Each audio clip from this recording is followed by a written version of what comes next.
everybody, and welcome to NetworkMarketingPro.com. My name is Eric Worre, and I'm here with a very good friend, Mr. Chris Widener. Chris, how you doing? Hey, thanks for having me. He is a kind of a supporter and an advocate for everybody that's involved in the network marketing profession, as well as a best-selling author. Why don't you name some of the books that you've written? Yep, best-selling book was The Angel Inside. Yep. Got to number 2 on the Wall Street Journal, number 7 on the New York Times. So Nice. pretty proud of that.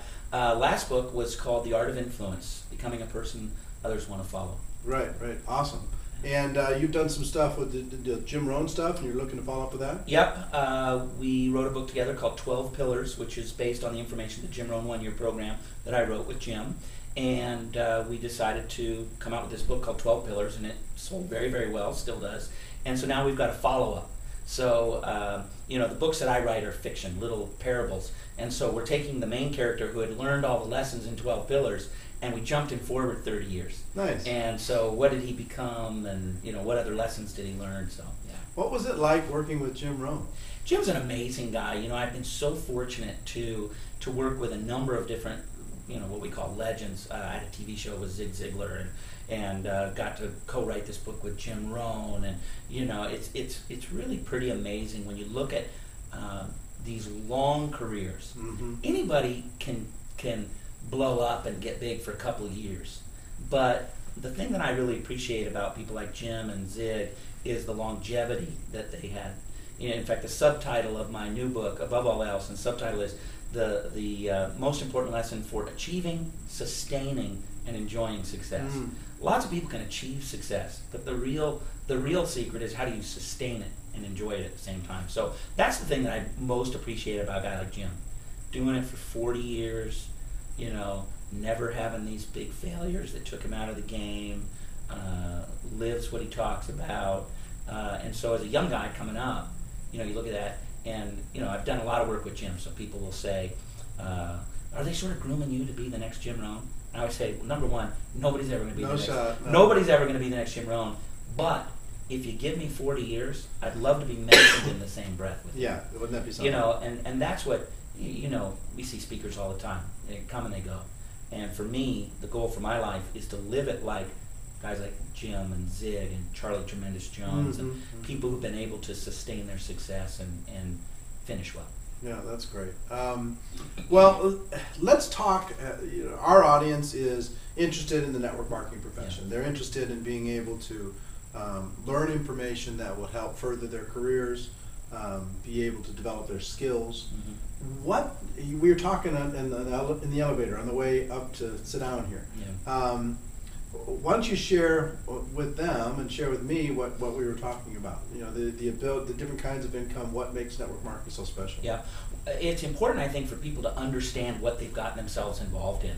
Because a lot of times people will join network marketing and they kind of get that, whoa, I can make a lot of money with not so much work, but they don't really understand the financial stuff beneath it, the foundation of it. So I ended up doing a little program called the Invisible Profit System, which is sort of just a third-party, independent, I have no skin in the game, just to look at the lay of the land. And one of the things, it comes really from Jim Rohn's old saying, profits are better than wages. And it got me to start thinking about how there's really only 2 economic systems that you can be under. You can either be in a wage system, where you're working for someone else, or you can be in the profit system, where you're working for yourself and you're earning the profits of it.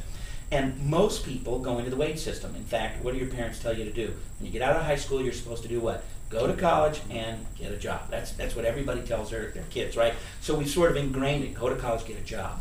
And so we put most people into the wage system. And one of the things that's interesting, when you look at the wage system, millions and millions of people are in it. It's great if that's what you want to do. It's the backbone of society. They're terrific, wonderful, loving, kind, great people. But if you want financial success, you have to understand you can't get financial success in the wage system unless, here's my parentheses, unless you're part of 3 particular professions. There's only 3 professions, and if you think of another one, tell me. But at this point, I've only come up with 3 where you can actually get rich in a wage system. One is professional athletes. Okay, so professional athletes are working in a wage system. Happens to be an extraordinarily enormous wage system, but they play for a season, they get $9 million. They play a game, they get $45,000. They're still trading time for money. There's no, if if they stop playing, they don't keep getting paid. Right. Okay, so they're in a wage system. The second that I found is entertainers, and really it's only the highest paid entertainers. But Jim Carrey, Tom Cruise, if they do a movie, they'll give them 6 weeks. They get $20 million. Still trading time for money. And then the third one is the upper echelon of Fortune 500 companies, C-level Fortune 500 companies. But what's interesting about that is that even at that level, they're making a great income, a great wage, $300,000, $400,000, $500,000, $600,000 a year, something like that. But people watching, they might say, well, wait a minute, I just read in the paper that Joe Schmo, CEO of XYZ Corporation, made $30 million last year. Well, here's the problem. That $30 million wasn't wage. Most of it was ownership. So they're still making a great wage, $300,000, $400,000, $500,000, $600,000. Some will get $1 million, but most of their stuff is put into the profit portion of it. So other than those three, if you can throw a football 50 yards and hit a guy who's running a 4.240 dead on, if you can dunk a basketball, if you can guard Michael Jordan, if you can shoot a hockey puck, 3-4 guys, if you can play pro sports. But when you look at it, there's only about 4,000 professional athletes in the 4 major sports. And then let's take all the entertainers, the rock stars, the movie actors and actresses. You're probably talking about another world of 1,000 people. And then you take the C-level of Fortune 500, there's usually 3 or 4, we'll call it 4, of Fortune 500, that's 2,000 more. So you're talking about a population of 7,000 to 10,000 people out of a population of 320 million. Just here in the United States. Just here in the United States, let alone worldwide. So the chances of you making and gaining wealth in the wage system is virtually nil. If you want to be in the wage system and live, paycheck to paycheck, that's great, no problem. But here's the problem. You ask most people, would you like to be rich? Yeah, I'd love to be rich. Would you like to be financially independent? Yeah, I'd love to be financially independent. Well, they're still in the wage system. It's like in Seattle, it's like me saying I want to go to New York, but getting on I-5 South. I end up, it's not bad to be on I-5 South, but I'm ended up in San Diego, not New York. And so, do you want to go to New York? Yeah, I want to go to New York. Well, you're on I-5 South. You have to get on I-90 East to start moving that way. And a lot of people just don't understand that. You can't get wealthy, gain long-term wealth. So you got to get into the profit system. You have to somehow make profits. You have to take ownership. And most people stay in the wage system because it's low risk. They think. Yeah. Well, yeah. I mean, if you go to college and you get a degree, it's like Jim Rohn always says, formal education will make you a living. And that's true. Get a formal education. You'll always make a living. You'll always be able to. You might get a little behind on your credit cards. You might not be able to live in the house you want to, but if you're relatively talented, you'll always make a living. So it's low risk, but it's also low reward. Right. So the vast majority of millionaires in America are independent business owners, and so the reason there's so few of them is because it's high risk, high reward. So the first profit system that we talk about is the traditional profit system. And that's where the bulk of America's millionaires are. You read a book like Millionaire Next Door, they own a string of dry cleaners, or they own a couple successful restaurants. But the downside to the traditional profit system is that it's enormous risk. If you want to open a restaurant, it's going to cost you a lot of money. A lot of people don't. In fact, I have a friend who he owns an IHOP, International House Pancakes. And he clears $250,000 a year. That's his salary.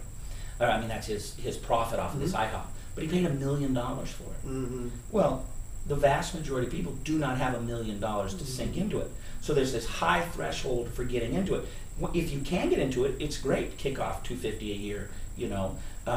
So if I were going to start a traditional business, I'd probably go the route of a franchise. Because it's turnkey, they do a lot of the, you get to take their colors and they're sharing their advertising. Let's take a Subway sandwich shop. It's going to cost you $250,000 just to become their franchisee. Then you have to go out and you have to get the real estate. You have to, all the stuff that goes into starting a traditional business. All the way down to you got to buy the ovens and the chairs, and down to you got to hire employees and get a business site. All that stuff wrapped up in a traditional business, but you could make a lot of great money for it. Now, the best thing that can happen to you in a traditional business is you're successful at it, and what do? You want to expand.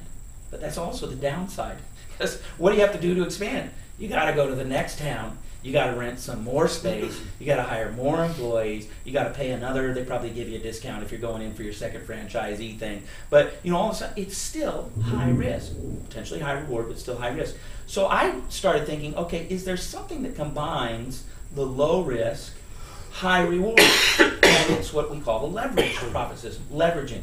Now, I'm not in network marketing, but I also live on a leveraged, I actually have a mixture of wage-based and leverage-based. Right, sure. So when I show up to speak, someone pays me X amount of dollars, and I'm trading time for money. But I've also built, as a significant portion of my business, where I leverage that through products and books and royalties. I write a book once, I get paid on it forever. I do an audio program once, I get paid on it forever. So it's leveraging, so you're not trading time for money. In fact, really, one of the main reasons, other than helping people to go out and speak, is to drive the leverage part of your business. So I understand the leverage part, and that's what network marketing really is. It's leveraging. How can I do something once and get paid on it as it begins to spread more and more and more and building a network? You're getting paid for marketing through a network. And so now people are starting to go, oh yeah, that's the difference. I'm trading time for money, and most of the time, not much money. Or I can do something once, and then that just takes a little foothold, but then it grows to a little bit more, a little bit more, a little bit more. And where we came up with the invisible profit system is most of the network marketing companies, they do everything for you. I like to be, I'll be speaking to a network marketing company, and I'll say, how many of you are mixing the products at your kitchen sink? Right. Nobody. Right. How many of you did the last brochure for you? Nobody. How many of you have to calculate what everybody in your downline earned, partition it up, and send royalty check? Nobody. So their business is really invisible. I mean, it's a business that exists. I have a friend. She makes, in the $300,000 to $400,000 a month range, and she runs it out of her home office. And her admin lives up north, and it's amazing. When you start looking at the volume that she does, some $700 million a year in her group. Well, if you were going to start a traditional manufacturing company that did $700 million a year, what would it take? No one could do it. And yet she's a former swim coach. And, it's just, it's really amazing. She got into network marketing, built that business, and has done phenomenal with it. And so that's the thing, the fundamental thing that people need to understand. Am I going to be in the wage system, or am I going to be in the profit system? And then understanding the benefit of what they're involved with network marketing. They have the low risk. What's it cost to get into most network markets? Some of them you get in for $29 up to $1,000, $1,500, something like that. Versus $250,000 for a franchise fee, signing your name to a lease on a spot that's going to cost you $5,000 a month for 3 years with a personal guarantee. All of a sudden you kind of go, wow. But you can earn a tremendous amount of residual income if you give it enough time, to let it go. It's funny when you think about a traditional business. If you were to open up a Subway sandwich shop, after 6 months you wouldn't say, I'm going to quit because nobody likes ham and cheese. You wouldn't do it. And yet, in network marketing, a lot of times people quit. They quit before payday. They quit partly because the strength is also the weakness. It takes so little to get in, it also takes so little to get out. And if they just stick around long enough and understand the nature of the leveraged part, that it's not something you're going to come out and make $10,000 a month right away. Some people do. You and I have met them, but they're the exception, not the rule. But I did a research project about 5 years ago with a bunch of 7 or 8 network marketing professionals, all top 10 income earners. The least amount that any of them made was $80,000 a month, and the highest was about $400,000 a month.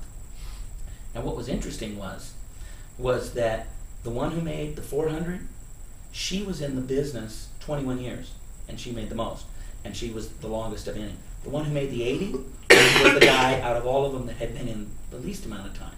So you can really see this time frame aspect of it, where it just doubles and doubles. It's the law of compound interest. What else did you learn from that little case study? It was funny. I asked. It was specifically designed. I said, "What would you tell people who are just getting started?" And we had men, women, as old as 50, as young as 32, and a couple things that I always remembered from them. One guy said he's 32. And at the time, he was making about $80,000 a month. He was my youngest guy and the least amount of money per month. And he said, Chris, tell them not to quit. And I said, okay, what's behind that? He said, when I had been in the business for 3 years, I did not have one single person in my downline. And he said, and not only did I not have anyone in my downline, I had never had anyone in my downline. He had never in 3 years signed anybody up. But he said, I believed in the company, I believed in the products, and I believed in the theory of network marketing. So he stayed with it. At the end of 5 years, he was making 20 grand a month. And at the end of 7 years, when I was doing this project, he was making about 80 grand a month. And now he's up into the 6 figures per month. But he said, tell him not to quit. And it reminds me, I always give Tony Robbins the credit for it. I don't know if he's the first one to say it. But he always says most people overestimate what they can do in a year and they underestimate what they can do in 10 years. And so I love that for network marketers because, you know, what percentage of people quit? Some people always throw the number 90%. They quit in the first year because they overestimated what they could do in a year. If they'd stick it out the next 9, they will have underestimated. You know, because they think, well, I'm going to make 10 grand a month. And at the end of a year, they're making 600 a month. And well, these people lied to me and they told me, blah, blah, blah. And all they wanted to make was 10 grand a month. But if they'd stick it out the next 9 years, they'd be making 100 grand a month. They will have underestimated if they would allow this thing to grow organically, which is the philosophy behind a leveraged profit system. Yeah. And so don't quit was the one. And the other thing that I'm always reminded of is to just keep it simple. I asked this gal one time, I said, she's a big network marketer, and I said, what would you do if they stripped you of your business? Said, you know what, we've got this new rule. Once you're making this much money, got to start all over again. And she said, no problem. And I said, well, what would you do? And she said, I'd fill my calendar. And I thought, it's just simply profound. Everybody's running around doing all these different things, trying to figure it out. And the person who succeeded the most, she said, oh, I know what I do. I just fill my calendar.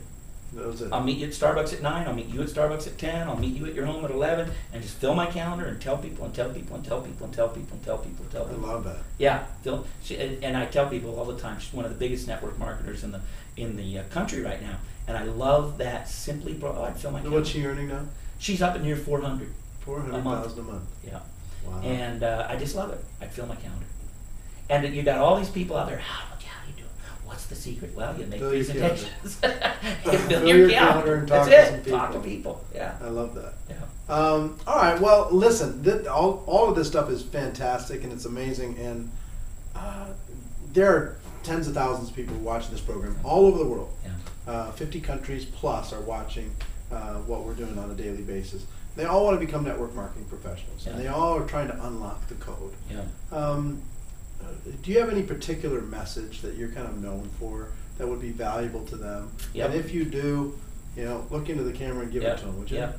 So first of all, I want to say, especially the people who are watching outside the U.S., I'm really amazed at the opportunity that you have and excited for you to be able to take capitalism and bring it into your own life and take control of your own life, take charge of your destiny, gain financial freedom, time freedom for yourself and for your family and for generations to come. So you have a special place in my heart. Everybody in America, love you, but I feel a special place in my heart for people outside the U.S. who are building their own businesses. It's exciting to see what you can participate in.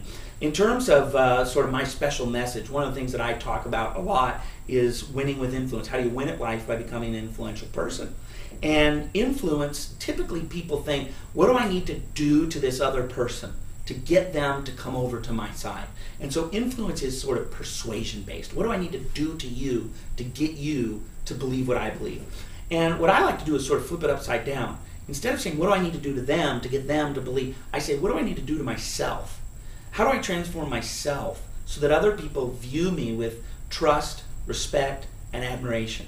How do I get it so that I've developed myself into the type of person that other people want to do business with me? And that's the key to it, is working on yourself. Jim Rohn has always said for years and years, work harder on yourself than you do on your job. Now some people go, whoopee, I don't have to work hard on my job. No, you have to work hard on your job. You have to work hard on your business. Just work harder on yourself than you do on your job. Work hard on building your business, but work harder on yourself, because who you become is far more important than what you do. And here's why. Who we are drives what we do. What we do stems from how we think and what's in our heart. And so working on our internal aspects, becoming a person of integrity, becoming a person with a positive, optimistic attitude, becoming a person who's servant-hearted. I love the old quote from Zig Ziglar. It's one of his most famous quotes. You can have anything you want in life if you just help enough other people get what they want out of life. And that's having a servant heart. That's an issue of the heart. And becoming a person who has high standards of excellence for themselves. Everything from the way we dress, the way we communicate, to the way we handle ourselves, all those kinds of things. Becoming a person other people want to do business with. It's a lot easier to influence someone when they want to be influenced, when they want to follow you, when they want to do business with you, when they want to buy from you. And so that's really an issue that we control ourselves. We can't control other people. We can only control ourselves. And if we make ourselves into the type of people other people trust, respect, and admire, then it makes building a business a lot easier. So, well, Chris, thank you so much. Yeah, thanks for having me. I really appreciate you being willing to share. And ladies and gentlemen, if you appreciated what you heard, please comment below. Let's have a discussion about the different things that he talked about. I think there's some great nuggets. I loved filling up your calendar. I thought that was amazing. But there's some great nuggets in there that I think we could all benefit from. So let me close by saying this. Ladies and gentlemen, my hope for you is that you choose to become a network marketing professional, that you decide to go pro. And if you do, then you can be the change, we can be the change that our great profession is looking for. So I hope you enjoyed this. Chris, thanks again. Yeah. Ladies and gentlemen, we'll see you next time. Bye-bye.